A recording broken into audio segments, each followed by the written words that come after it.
This is exactly right. The Hulu original series Furious is now streaming on Hulu and Hulu on Disney+. Starring Emmy Rossum as Alice Black, Furious follows a rookie FBI agent on the hunt for Catherine, played by Lola Pettigrew, a mysterious and calculating female serial killer. While Alice upholds justice, Catherine kills for it, terrorizing the rich and powerful men of New York in her pursuit of vengeance. With secrets that change everything, Alice discovers there's a thin line between hunter and prey. Watch the Hulu original series Furious. Now streaming on Hulu and Hulu on Disney Plus for bundle subscribers. Terms apply. Goodbye. I'm Nancy Glass, host of the Burden of Guilt Season 3 podcast. This is a story about a horrendous situation that destroyed 2 families. It's a scorched earth war that shows just how far someone will go to get what they want. Cindy said I had to choose between the truth and my family, and I had to choose the truth. Listen to Season 3 of Burden of Guilt on the iHeartRadio app, Apple Podcasts, or wherever you get your podcasts. Joy is essential, and it's also elusive.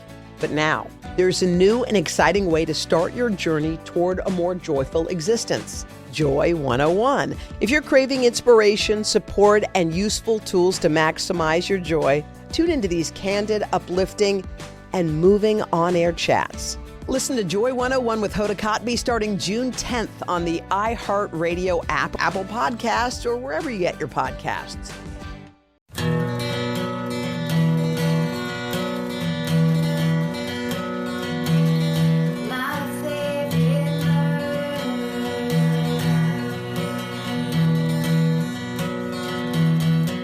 Hello. And welcome To My Favorite Murder. This is the Minisode. That's right. How many times can we explain this to you? It's so easy. We read emails. It's everyone does it. We do it too. Out loud. It's great. Should I go first this time? Yeah, go for it. Okay, mine's a real hometown. It just starts, hi, I'm going to skip the pleasantries, but just know I love y'all. I sent this story before, but I hope this will be the last time I have to send it, lol. Because I'm a massive procrastinator and have been meaning to write this since literally 2017, I present to you today a relic, AKA a classic hometown. Nice. This story starts when I was in 8th grade in 2013 in a town located between Dallas and Fort Worth, Texas. I was at school one day when suddenly the principal announced on the intercom that we were in full lockdown, repeating, "This is not a drill." Surrounded by terrified preteens, I wondered what dramatic shit was going on to put the whole school on lockdown. Well, I found out afterwards the dumpster fire of a story that went down. A prisoner was being transported from Miami to Nevada and had escaped the car where he was being watched by 2 detectives. The car had stopped at a Walmart in Grapevine, the one my family went to every week for groceries, and they were waiting on a 3rd officer to assist with the transfer. Without anyone noticing, the prisoner took out a broken and sharpened piece of his own eyeglasses and stabbed one of the guards with it. Before I go on, I'll tell you now that fortunately the officer survived. With shackles still on, he then made his escape. Somehow he was able to evade the police for 4 days until a homeowner in Grapevine, which is literally 5 minutes from my house, called the cops to report that his house had been broken into. When the officers arrived on the scene, they realized that this man was the glasses-wielding criminal that they had been looking for. He was uncooperative and attempted to lunge at the officers. They then had no choice but to shoot him dead. Although I generally wouldn't cheer for death, this man was a monster. He was incarcerated for sexual assault, and now he had nearly killed an officer. The whole ordeal was so insane, I actually had to look it up to confirm that it wasn't some sort of fever dream. The violence and terror to a whole town caused by this asshat finally caught up to him. Anyways, thanks for letting me share my story. SSDGM, Maddie, she, her. God, the idea of an escaped, sexual predator is very scary. Yeah, in a small town. That's horrifying. Yeah. And sexual predator and a murderer. Yeah. This is also what you would call a classic hometown. Okay. Now that I think about it, I'm not going to read you the subject line.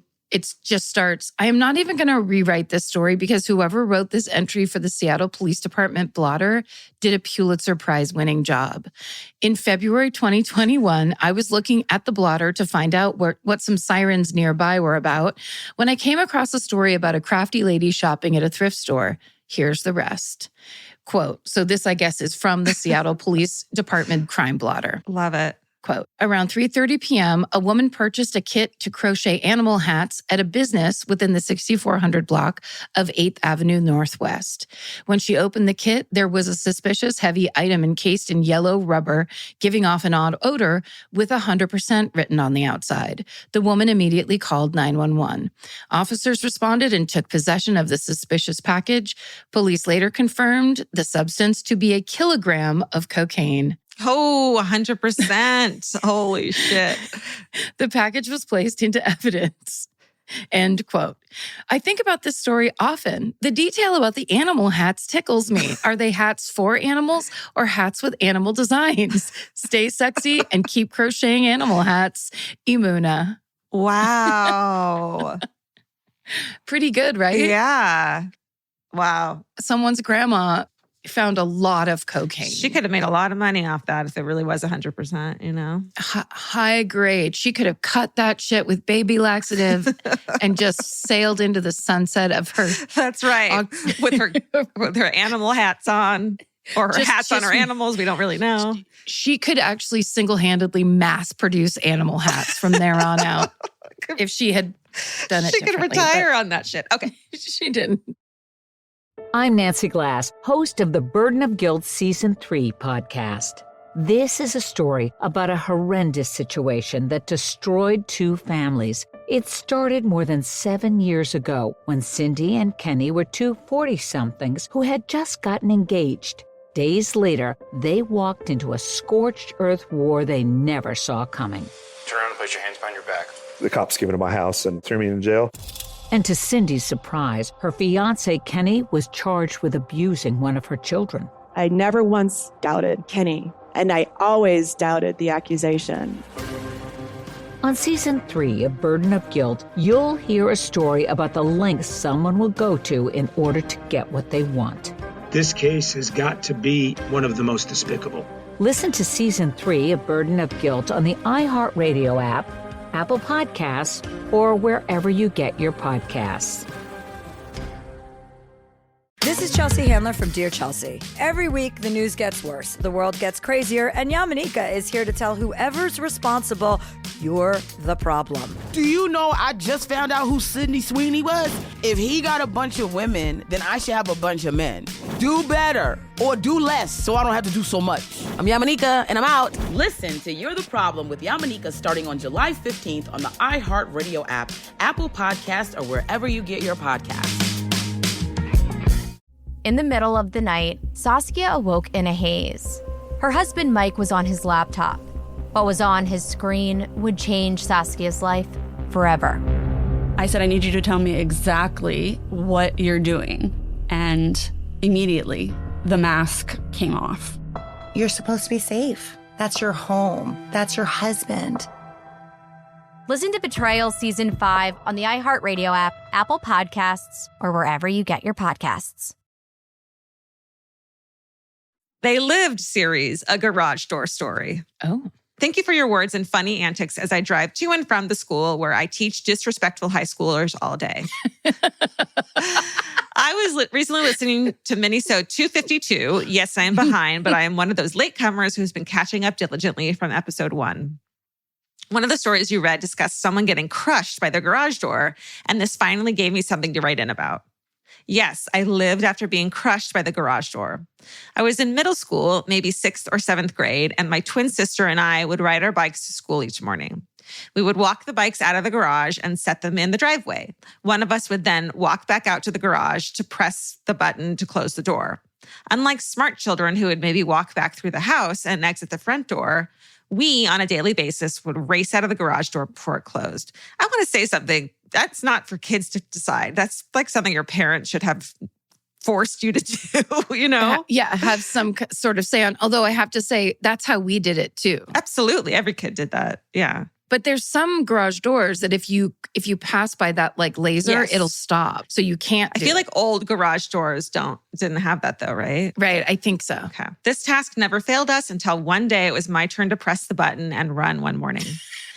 I pressed the button and began to race against the door when something caught my attention and I very quickly turned around to look at it. I still to this day have no idea what distracted me because nothing was there or out of sorts. But those few, what felt like milliseconds, cost me precious moments. As I ducked under the garage door, it caught the top of my backpack and pulled me back to the ground. Ooh. Now imagine the position you have to sit in to do the V-sit and reach for the presidential fitness test in PE class. No. Legs flat on the ground, straight out in front of you, and you are folding yourself in half forward to try and reach those toes. Ugh. That's what I looked like, but a large mechanical door was pushing my neck to the ground. So like she was being folded in half. No. Yeah. Thankfully, the store had sensors, poor, probably the first edition of sensors. So that helped. I also heard my sister screaming and she pulled the door up in a feeble attempt to free me. Maybe it was the sensors or maybe her freakish middle school strength, but the door started to rise. My sleep-deprived, delirious father, who just got off his night shift job, was mildly concerned and sent us off to school anyways. I was shaking from the experience and cried the whole bike ride to school that morning. The day went as normal until I got home that evening and I was standing in front of my mother talking to her. She asked, "Why are you standing sideways like you're leaning to the right?" I looked in a mirror and noticed I was, from the waist up, leaning to the right and had no idea. I know. Thanks to a few chiropractor appointments later, I was good as new. However, we never stopped racing the garage door until our parents got a button installed on the outside so this wouldn't happen again.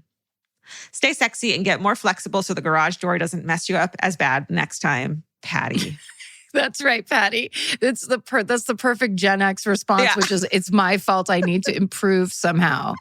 Also, the idea that this girl got smashed in half by a garage door. Mm-hmm. Her sister pulled the door up. Mm-hmm. That's how she escaped. And the dad's like, get on your bike and ride yourself to school. Go to school. Yeah, I need to sleep. What did it take in the 70s and 80s for parents to intervene in their children's fucking daily life? They had to do something bad, and then somehow the parents were paying attention. Yes. You know what I mean? Exactly. Or you had to have like bone showing. Yeah. You had to have your skeleton on the outside before they were like, you know what? This is important. I better drive you to school. And then it's, what did you do? That's also. Yes. If you're going to race the door, then you need to be fast. Yeah. And flexible. Okay. The subject line of this is the time I stopped an art heist, sort of. Hey, y'all, let's get to it. This story happened early last year as I started a new job at an art gallery. Keep in mind, this is a regional gallery. It's big in the area, and we do a lot of high-standard exhibitions, but we are by no means at a national standard. No Picassos or Monets here. So I'm working on the desk one quiet afternoon, and I see this shady old guy has walked past our staff entrance multiple times. On the security cameras, we watch him take a small metal object that looks like a watch battery out of his pocket, pull out a tube of glue, and glue it onto the wall above the staff card swiper thing to get into the building. Obviously, red flags all around. Then he moves toward the front of the building and starts to glue more things to the building. It's go time. I'm on it. I run out the staff door and head out and use my best, no, I'm the boss here voice and ask him, can I help you, mate? Quick note, in Australia, people often use mate in situations that someone's doing the wrong thing or all around being a fuckwit. He tells me he works with our security company and he's just installing some new hardware. Says the old guy wearing footy shorts and thongs and as a high-vis work shirt that's torn and covered in grease on a Sunday afternoon with no notice. And then in all caps, it says, "Not today, thief." I ask for his ID and he tells me he doesn't have his work ID with him. So I ask for his driver's license and I take it off him while he looks totally perplexed by me. The name he gave me didn't match the name on his license. I walk back to the desk, scan and copy his license, and tell my coworker to call security. I've done it. I've saved the gallery and caught the guy. I have his real name and walked him to a spot so we would have a perfect shot of him in our security cameras. That'll probably promote me, definitely give me a raise. But as it would turn out, Rex didn't just work for the security company. He owned it. When we called security, they told us the owner was in the area and had patched us through to his mobile. He had just been in town to grab a few things from a shop across the road and thought he would install the new sensors while he was in town. Oh, man. Everyone called him Rex, but that wasn't his legal name. Not that unusual here, to be honest. Was this super embarrassing? Yes. He did, however, tell me that if I ever wanted a job in security, he could use someone as thorough as me. Yeah. Stay sexy and always be ready for go time, capital G, capital T. Maddie, she, her. Maddie, I think you're in the right here. Like, entirely. You Hey, know? look, if that's your job, you do your job. You give no one the benefit of the doubt. Absolutely. I love it. It's art. You can't have the art stolen. No. I'm Nancy Glass, host of the Burden of Guilt Season 3 podcast. This is a story about a horrendous situation that destroyed 2 families. It started more than 7 years ago when Cindy and Kenny were 2 40-somethings who had just gotten engaged. Days later, they walked into a scorched earth war they never saw coming. Turn around and place your hands behind your back. The cops came into my house and threw me in jail. And to Cindy's surprise, her fiancé Kenny was charged with abusing one of her children. I never once doubted Kenny, and I always doubted the accusation. On Season 3 of Burden of Guilt, you'll hear a story about the lengths someone will go to in order to get what they want. This case has got to be one of the most despicable. Listen to Season 3 of Burden of Guilt on the iHeartRadio app, Apple Podcasts, or wherever you get your podcasts. Hey, Portlandia fans. Carrie Brownstein and Fred Armisen here. The dream of the 90s is alive in podcast form. We're launching Podlandia AO Rewatch, our brand new podcast where we revisit every episode of Portlandia together, breaking down sketches, going deep on our iconic characters, and pulling back the curtain on how it all got made. And we'll also be joined by the people who helped bring it all to life. Guest stars, collaborators, and friends, including director Jonathan Kreisel, the mayor himself, Kyle MacLachlan, legendary musician Amy Mann, and many more. Kyle is going for it here. You fully improvised not just words, but a song, a melody. Well, I thought you were all going to write a song. I remember you thinking that. Listen to Podlandia, AO Rewatch on the iHeartRadio app, Apple Podcasts, or wherever you get your podcasts. I'm Stephanie Young. The hit podcast Love Trapped is back with new updates in the case of Laura Owens. This is CR 2025, State versus Laura Owens. I think she really believes that she still has an out. I'm quite confident that they're up to something. We're following the case live as the criminal charges finally come to a conclusion. Trust us when we tell you, as the victims of Laura Owens, she will not stop. Listen to Love Trapped on the iHeartRadio app, Apple Podcasts, or wherever you get your podcasts. My last one's called Mom Prank Gone Wrong Because You Asked. Dear MFM, I've submitted this story before, but now that you've deliberately asked for pranks gone wrong, I'm going to try again. You went out of your way to ask for pranks gone wrong. It says in italics, deliberately.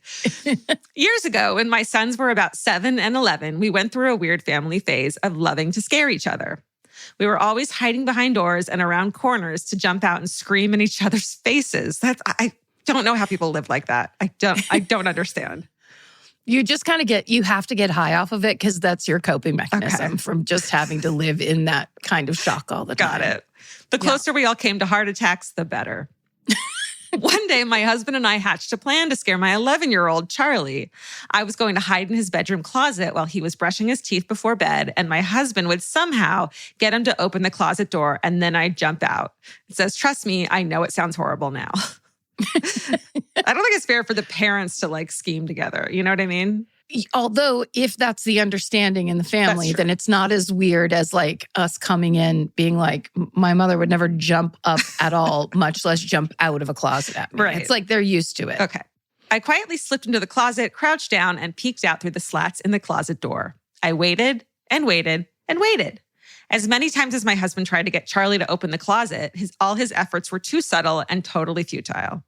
Eventually, my darling husband just shrugged and said, okay, good night, left the room, closed the door, and all caps, turned off the lights, with me still hiding in the closet. The prank had suddenly taken a very dark turn and panic set in. Yes. After silently cursing my husband, I figured there was only one way out. Through the slats, as I saw Charlie reach for a book on his bedside table, I attempted the most gentle boo as I slowly slid his closet door open. It says, friends, he lost it. What I thought was a book in his hand was actually a picture frame that was ultimately thrown to the floor in a panic, smashing. He fell to the ground in terror, rolling around in the broken glass, crying and screaming and coating his pajamas with broken glass. No. After cleaning him up and calming him down, I cuddled with him on his bed, held a cool cloth to his forehead, and apologized 1,000 times over. I looked him in the eyes and said, I know you don't believe me now, but I promise you that one day we will laugh about this. I can't say that I haven't traumatized him for life, but Charlie is almost 20 years old, and we laugh about this all the time. He's still talking to you. Yeah. That's good. He has long forgiven me. Have I forgiven my husband for stranding me in the closet? Oh, hell no. No. Stay sexy and stay out of your kid's closet after dark. Jay from Toronto. So evil. It truly went wrong. It's just, you know what? It's a good thing to consider. It's like you have the best intentions when you're doing your fun prank on a child. What if it doesn't go the way you assume? Oh, heartbreaking. Boo? Real quick in the Hi, Boo. Boo? You have one more? Oof, yes, I do. I'm not going to read you the subject line. It just starts, hey, frienderinos. I have a secondhand story for you today. So for the sake of anonymity, I've changed the names. Here it goes. In high school, my older sister was somewhat of a delinquent. She sold drugs, mainly marijuana, for some extra cash and rolled with a crew of dudes from another local high school. She partied a lot and even moved out at one point during her senior year with said group of equally rebellious dudes. She was rock and roll. She sounds fun. Here's to hardcore older sisters who are just trying to get through teenhood in the late aughts. Anywho's, there was another drug dealer in our town who rolled with a different group of people who was notorious for being a scammer. We'll call him Jack. Think ripping people off with astronomically high prices, selling unknowing teens oregano instead of weed, and the like. One time, Jack hit up my sister to sell him an ounce of weed. They met up in the park late one night with their respective crews. Jack paid my sister $80 in cash for the weed, and they each went on their merry ways. The next day, my sister went to Safeway, and as she was checking out, she tried to pay for her items with the cash from the drug deal. The store clerk informed her that they were counterfeit bills and wouldn't let her check out. Shit. She tried the cash at Starbucks instead, but she received the same response. And then in parentheses, it says, shout out to my sister for trying to make lemonade and scam the big corporations, I guess. Yeah. Once she deemed that the bills were useless, she messaged Jack telling him something along the lines of, give me my actual money or my boys will come and fuck you up. Clearly, she got the audacious gene. Eventually, after some back and forth, Jack agreed to meet her at a coffee shop in broad daylight to give her the money. The time and place seemed odd to my sister, but since it was just a cash exchange, she went ahead and decided to meet him there, only arriving at the coffee shop to find that he was AOL. As she was about to go on another texting rampage, someone abruptly tapped her on the shoulder. She turned around to see a little old lady who asked her, are you here for Jack? Startled, she replied yes. The old woman explained she was Jack's grandmother and would be giving my sister the money, but not before she gave her a little talking to. Awkwardly, the old woman sat my sister down and told her, I know what you're doing, and what you're doing is shit. She went on to tell her that she had been a teacher of 30 years and hated to see young people waste their potential selling drugs. She told her she could turn out like one of her star students if she'd just stopped being a drug dealer. Aww. My sister sat there stunned after receiving this unexpected slap on the wrist from Jack's grandmother. The woman then pulled out her checkbook, wrote my sister a check for $80, and left the table without saying a word. Oh my God.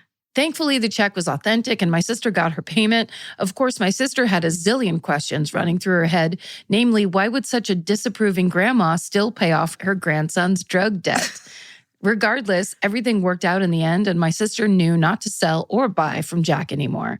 And maybe something Jack's grandmother told my sister that day stuck with her, because my sister cleaned up her act in the years that followed and is now a sober software developer making six figures. Wow. I am super fucking proud of my big sis. And maybe if it wouldn't have been for that counterfeit drug deal and that chance grandma encounter, things would have turned out differently. Right? Yes.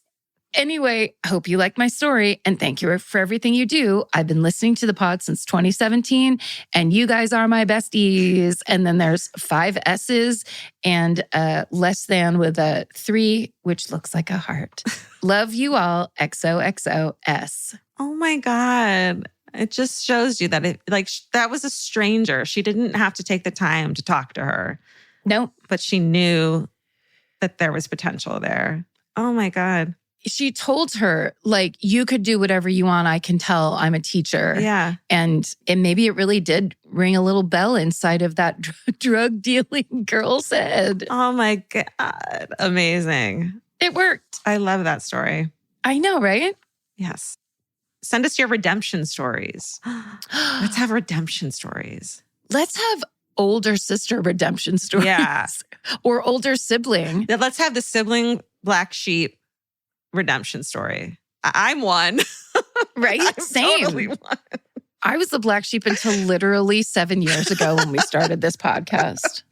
It's a great story arc. And now we're like you're top of the Kilgara pack. I'm top of the Hardstark pack. Come on. There's nothing like the black sheep turning it all around. That's right. Send us in myfavoriteMurder@gmail.com. And stay sexy. And don't get murdered. Goodbye. Elvis, do you want a cookie?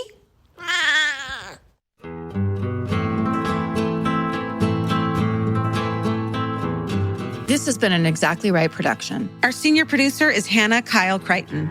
Our producer is Alejandro Keck. This episode was engineered and mixed by Stephen Ray Morris. Our researchers are Maren McClashin and Sarah Blair Jenkins. Email your hometowns and fucking hoorays to myfavoriteMurder@gmail.com. Follow the show on Instagram and Facebook at myfavoritemurder and Twitter at myfavemurder. Goodbye.